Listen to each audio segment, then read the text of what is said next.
സംസ്ഥാനത്ത് ഒരിടവേളയ്ക്ക് ശേഷം സ്വർണ്ണവില ആദ്യമായി 70,000-ൽ താഴെ എത്തിയിരിക്കുകയാണ്. ഇന്ന് പവന് ഒറ്റയടിക്ക് 1,560 രൂപയാണ് കുറഞ്ഞത്. ഇതോടെ ഈ മാസത്തെ ഏറ്റവും താഴ്ന്ന നിലവാരത്തിലേക്ക് സ്വർണ്ണവില എത്തുകയാണ്. ഇന്ന് 68,880 രൂപയാണ് ഒരു പവൻ സ്വർണത്തിന്റെ വില. ഗ്രാമിന് ആനുപാതികമായി 195 രൂപയാണ് കുറഞ്ഞത്. 8,610 രൂപയാണ് ഒരു ഗ്രാം സ്വർണത്തിന്റെ വില. ഓഹരി വിപണിയിലെ ചാഞ്ചാട്ടവും അമേരിക്ക ചൈന വ്യാപാര യുദ്ധത്തിന് ശമനമായതുമടക്കമുള്ള ഘടകങ്ങളാണ് സ്വർണ്ണവിലയെ സ്വാധീനിക്കുന്നത്.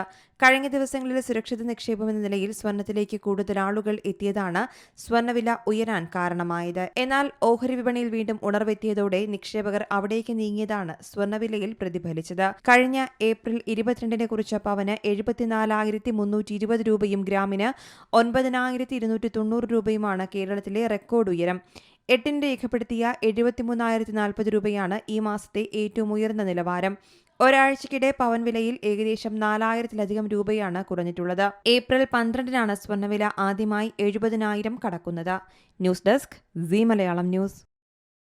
ഏറ്റവും പുതിയ വാർത്തകളും വിശേഷങ്ങളും വിരൽ തുമ്പിലറിയാൻ സീ മലയാളം ന്യൂസ് എല്ലാ ഡിജിറ്റൽ പ്ലാറ്റ്ഫോമുകളിലും ലഭ്യം.